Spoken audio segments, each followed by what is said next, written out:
दोस्तों, अटल बिहारी वाजपेयी पहली बार कब सांसद बने थे?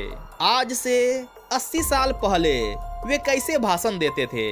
क्यों संयुक्त राष्ट्र संघ में दिए उनके भाषण को आज तक का सबसे जबरदस्त भाषण कहा जाता है? आइए आज के इस वीडियो में इसी रहस्य से पर्दा उठाते हैं और चलते हैं आज से 90 साल पहले की राजनीतिक दुनिया में। इस कहानी को जानने से पहले आइए जानते हैं अटल बिहारी वाजपेयी के जीवन के बारे में। अटल बिहारी वाजपेयी का जन्म 25 दिसंबर 1924 को मध्य प्रदेश के ग्वालियर में रहने वाले एक विनम्र स्कूल शिक्षक के परिवार में हुआ।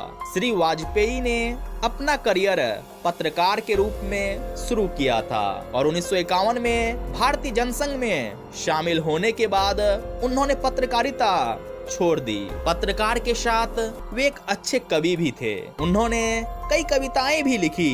उन्हें भारत के प्रति उनके निस्वार्थ समर्पण और 50 से अधिक वर्षों तक देश व समाज की सेवा करने के लिए भारत का सर्वोच्च नागरिक सम्मान भारत रत्न से सम्मानित किया गया। साल 1994 में उन्हें भारत का सर्वश्रेष्ठ सांसद चुना गया। जनता के बीच प्रसिद्ध अटल बिहारी वाजपेयी अपनी राजनीतिक प्रतिबद्धता के लिए जाने जाते थे। 13 अक्टूबर 1999 को उन्होंने लगातार दूसरी बार राष्ट्रीय जनतांत्रिक गठबंधन की नई गठबंधन सरकार के प्रमुख के रूप में भारत के प्रधानमंत्री का पद ग्रहण किया। वे 1996 में भी बहुत कम समय के लिए प्रधानमंत्री बने थे।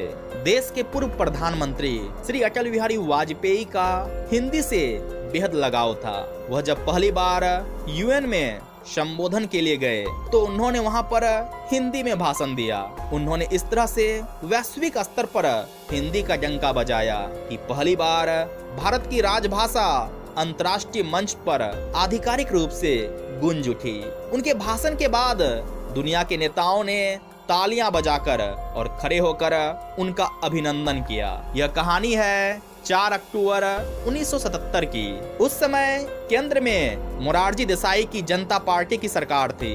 विदेश मंत्री अटल बिहारी वाजपेयी जी थे। भारत को रिप्रेजेंट करने के लिए अटल जी महासभा के 32वें सत्र में पहुंचे। महासभा में यह उनका पहला संबोधन था। उन्होंने तय किया कि वे हिंदी में महासभा को संबोधित करेंगे। इसका मतलब यह कतई नहीं था कि उन्हें अंग्रेजी नहीं आती थी। वे अंग्रेजी भी धारा प्रभाव रूप से बोलते थे।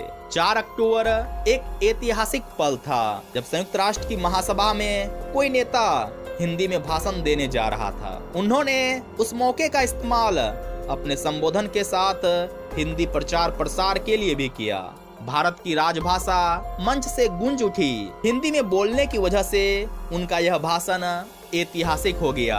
मंच से उन्होंने कहना शुरू किया, मैं भारत की जनता की तरफ से संयुक्त राष्ट्र संघ के लिए शुभकामना संदेश लेकर आया हूँ। महासभा के 32वें अधिवेशन के अवसर पर मैं भारत की दृढ़ आस्था को पुनः व्यक्त करना चाहता हूँ। शासन की बागडोर संभाले केवल 6 माह हुए हैं, फिर भी इतने अल्प समय में हमारी उपलब्धियाँ उल्लेखनीय है। अध्यक्ष महोदय, वसुधैव कुटुंबकम की परिकल्पना पुरानी है।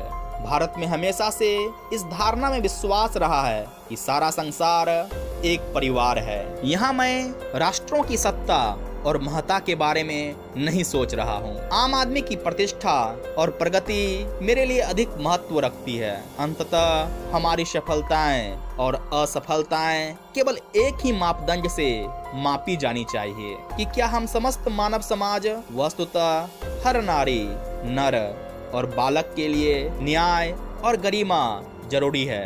निसंदेह रंगभेद के हर रूप का जड़ से उन्मूलन होना चाहिए। मैं भारत की ओर से इस महासभा को आश्वासन देता हूं कि हम एक विश्व के आदर्शों की प्राप्ति और मानव कल्याण तथा उसके गौरव के लिए त्याग और बलिदान की बेला में कभी पीछे नहीं रहेंगे। जय जगत। धन्यवाद। वहीं अटल बिहारी वाजपेयी साल 1957 में पहली बार सांसद बन गए थे।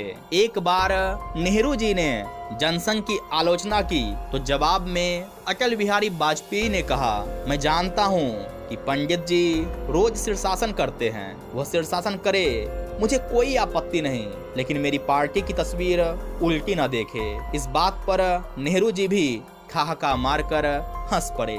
वहीं साल 1996 में लोकसभा में अविश्वास प्रस्ताव पर चर्चा का उत्तर देते हुए श्री अटल बिहारी वाजपेयी ने कहा, यदि मैं पार्टी तोड़ूं और सत्ता में आने के लिए नए गठबंधन बनाऊं तो मैं उस सत्ता को छूना भी पसंद नहीं करूंगा। 31 मई 1996 में विश्वास प्रस्ताव पर भाषण के दौरान अटल जी ने कहा था, देश आज संकटों से घिरा है और ये संकट हमने पैदा नहीं किए हैं। जब जब कभी आवश्यकता पड़ी संकटों के निराकरण में हमने उस समय की सरकार की मदद की।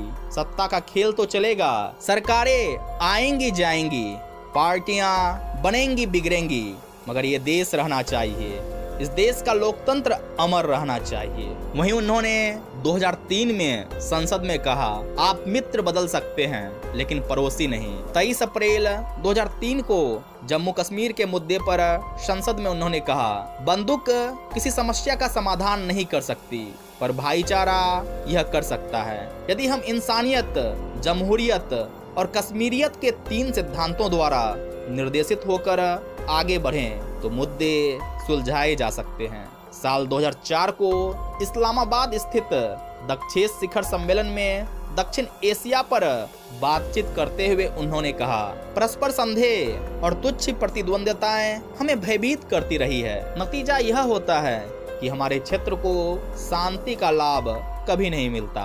इतिहास हमें याद दिला सकता है, हमारा मार्गदर्शन कर सकता है, हमें शिक्षित कर सकता है या फिर चेतावनी दे सकता है। इसे हमें बेरियों में नहीं जकड़ना चाहिए, हमें अब समग्र दृष्टि से आगे बढ़ना चाहिए। वहीं साल 2004 में अटल बिहारी वाजपेयी जी बिहार में एक चुनावी सभा को संबोधित करने पहुंचे। भाषा के इस्तेमाल में माहिर वाजपेयी जी जब मंच पर आए तो बिहार वासियों से अपना रिश्ता इस तरह जोड़ा, मैं अटल हूँ और बिहारी भी हूँ। इस पर पब्लिक ने खूब तालियां पीटी। दोस्तों, आज के इस वीडियो में बस इतना ही। अगर वीडियो पसंद आई हो तो लाइक, शेयर और सब्सक्राइब करते हुए कमेंट बॉक्स में अपना विचार भी रखेंगे। बेहद आभार हमसे जुड़ने के लिए।